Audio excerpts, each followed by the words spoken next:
Paris is the capital of France and one of the most visited cities in the entire world. Known for its world-class attractions and activities, nearly 50 million people come to Paris each year. Today we'll be looking at the top things to do in Paris, France during your visit. Stop number 1 is none other than the world-famous Eiffel Tower. This is one of the most iconic landmarks in the entire world, and it has been a symbol of Paris and France since its opening in the 1880s. The tower stands at 1,083 feet tall, and it has 3 different floors, which are all accessible by elevator. The first elevator takes you to the second floor, and the second elevator takes you up to the summit. On the first floor, you will find a glass floor, an open-air terrace, and a restaurant.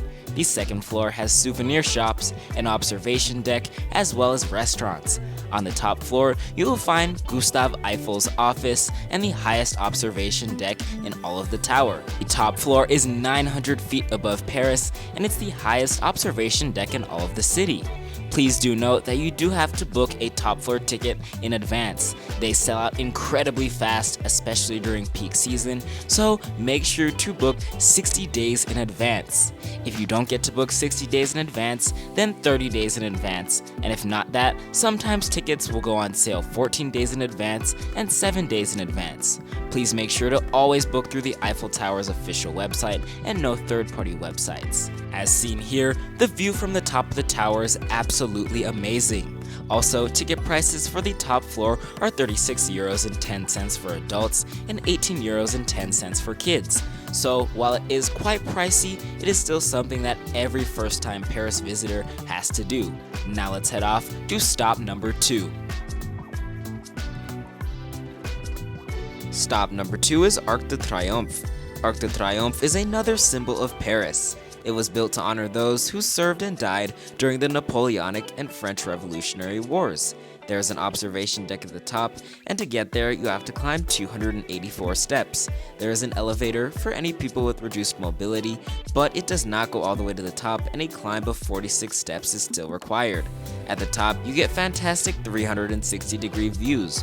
While not as high as the Eiffel Tower, this is another observation deck where you actually get to see the Eiffel Tower, because when you're at the top of the Eiffel Tower, of course you can't see it.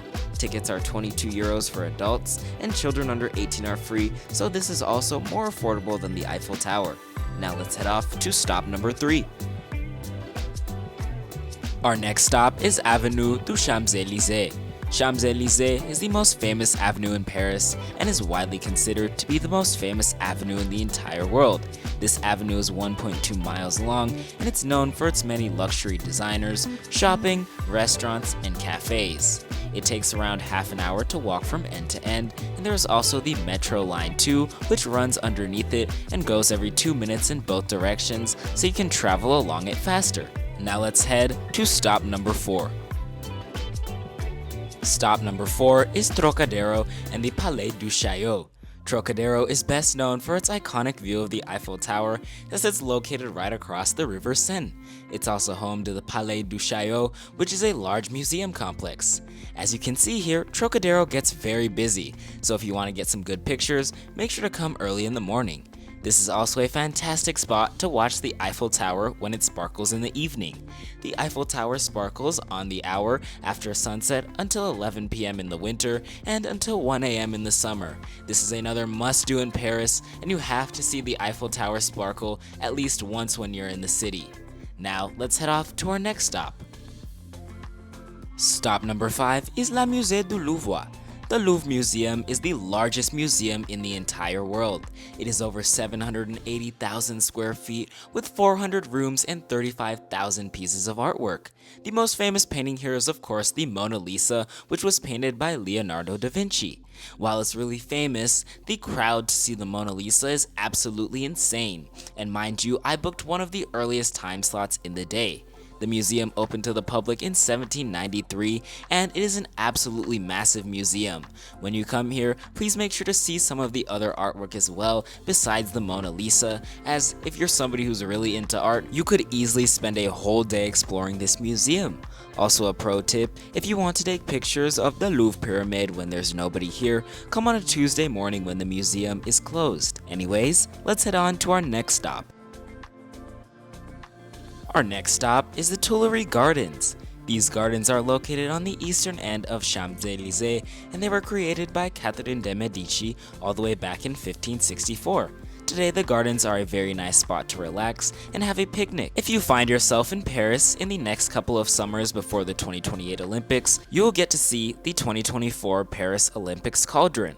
So if you're in Paris in the next couple of summers, make sure to check this out and Tuileries Gardens. Now let's head off to our next stop of stop number 7.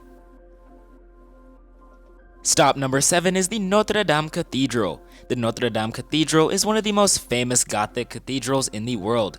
It took 182 years to build the cathedral, and it is known for its architecture, role in French history, and it's an icon of Paris. The cathedral caught fire for 15 hours back in April of 2019, and it was closed for over 5 years for extensive renovations. It reopened on December 7th of 2024 after the extensive repairs, and today it is back to life. To access the cathedral, visitors need to book a timed entry pass, which you can get online, and I'll link to that in the description, and you can get that up to 2 days in advance before you want to visit. Now let's head off to stop number 8. Stop number 8 is Sacre-Coeur. Sacre-Coeur is a very large and famous basilica with 4 domes. The central dome is 83 meters or 272 feet tall. It was built after the Franco-Prussian War as a symbol of peace and repentance of violence. It took almost 40 years to build the cathedral, beginning in 1875 and ending in 1914. To go inside the basilica is free, but there is a fee if you want to go up the dome or down into the crypt. It's located on the highest hill in Paris and has really good views over the city. The observation deck is the second highest point in Paris, just behind the Eiffel Tower. There is no elevator access up there though, and visitors do have to climb 300 stairs. Now let's head off to stop number 9. Stop number 9 is a Seine River boat tour. A boat tour is a must-do activity in Paris. Today I went with the boat tour company Bateaux Parisiens, and they are one of the top-rated boat companies in the city. The boat tour I went on leaves from the Eiffel Tower, and it takes 1 hour to see all the attractions along the river. The cruise is with commentary, but they have lunch and dinner cruises available as well. The cost is 17 euros for ages 12 and up and 8 euros for kids. Make sure to get tickets early during peak travel times, as these boat tours fill up really quickly. And also, when the weather is nice, the top level is the best, so that way you get to see outside and really enjoy the city. Now let's head off to stop number 10. For our 10th stop, we are going to be looking at the Paris Metro. The Paris Metro is the most efficient and easiest way to get around the city. It operates from 5:13 until 1:15 a.m. on weekdays and until 2:15 a.m. on Fridays, Saturdays, and the days before holidays.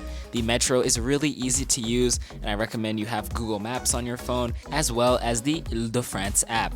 The system is really efficient, and this Metro is so easy to ride, and it's more than likely that you're gonna ride the Paris Metro multiple times when you're in the city. Now let's head off to stop number 11. Our last stop today is gonna be talking about the French cuisine. The cuisine in Paris is really diverse, from French food to Mediterranean food and seafood. There is so much for everyone to choose from. Paris is also known for its cafes, and it's really crucial that you go to a cafe in Paris, especially if you want to try a baguette. Overall, the food scene in Paris is fantastic, and there is a wide array of options for everyone to choose from, so you will enjoy it. With that, those are the top things to do in Paris, France during your visit. If you enjoyed or found this video helpful, please make sure to hit the like button and don't forget to smash that subscribe button so you get notified when I post a video like this one in the future. It's totally free and it really helps support the work on my channel. If you're interested in seeing things to do in another European city, check out this video on the screen where I show you the top things to do in Amsterdam, Netherlands. Once again, thanks for watching, and as always, safe travels, and I'll see you next time.